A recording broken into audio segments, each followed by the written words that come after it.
So this is a video to sort of walk you through the balance training exercises that I had in mind for the flexibility neuromotor component of this program.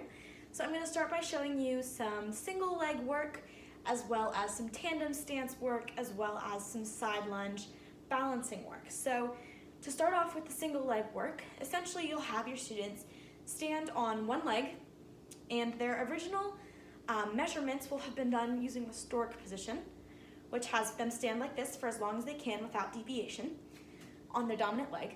So to start with single leg work, basically you'll have them stand on one leg, and you can have them bring up their leg to a 90-degree angle, and then essentially what you'll have them do is just sort of bicycle through. Really focusing on engaging the core here, and then being sure also to switch sides. So encourage them to think about what it is that they are feeling their muscles do, and it's very helpful to find a focal point of something not moving for them to focus on so that they don't fall over. So that it helps their balance a little bit. Another single leg work is just to stand on one leg and go out and back, focusing on keeping the core still and tight and keeping the leg without tapping down. If it's too difficult for your students, they can tap down in the middle and then continue as they go. Something along those lines.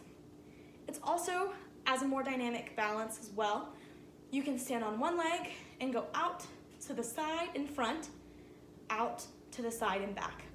This one is a little more challenging because of the cross body motion, but as your students progress, they are able to do more dynamic balance poses. A very easy way to start them at the very beginning is to have them stand on one leg, a very static position, and work on training that on both legs. So as they can complete this with more control and more less deviation, shall I say, then you can start moving to the more dynamic poses, something along the lines of side or back to front, side to side. See, it's a little bit more tricky. And then the bicycle. Really focusing on keeping the core tight and going from there. So that's the single leg work. When you want to switch to tandem, have them stand heel to toe. Yep, this one's even difficult for me. So you stand heel to toe, and then you can do things like look side to side. This one takes away the focal point and makes it a little more difficult to steady yourself. So you have to focus on the soft knees, keeping them a little bit bent just so that you don't lock out your legs, keeping the soft knees and your core tight, and being able to look side to side without falling over. So that's one way you can do it. Another tandem balance is to go and shift your weight. So it's a lot of back and forth, things like this, where you're shifting from one leg to another, back and forth in a tandem stance. Another balance that you can attempt to do, this one requires a little more space, is a tandem walk. So go forwards and go backwards, heel to toe on a straight line. What this then looks like is as they become more confident with these, you can close your eyes and have them just stand tandem. Closing your eyes takes away a lot of the sensory input that people rely on for balance. So closing your eyes and having each foot in front of the other and testing that out is a very helpful way to engage their core and have them feel a lot of the proprioceptive input as they go throughout their different positions and things like that, rather than relying strictly on visual. So that's the single leg in tandem. This one is also a little more dynamic and includes a little more strength. So as you stand here, have your students side lunge out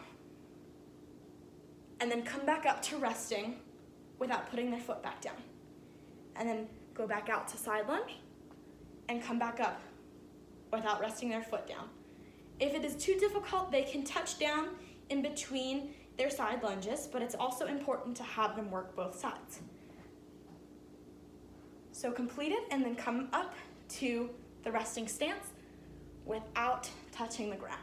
So that one's a little more tricky. It also involves some quad strength, some hamstring strength, some glute strength as you are working through the different positions.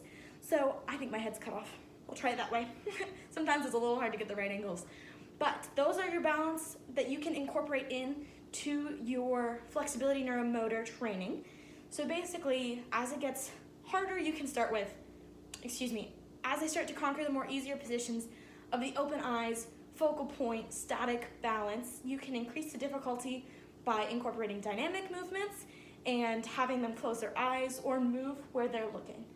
So it's really based on how your students are doing and what they feel comfortable and how they feel controlled. So focus on the core strength, the soft knees, and really what it looks like to have a controlled, balanced position. So really, you can have them move their legs however they want on a single leg stance.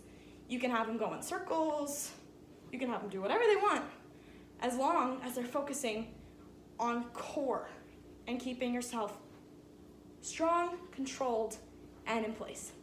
So that's what I have today for balance.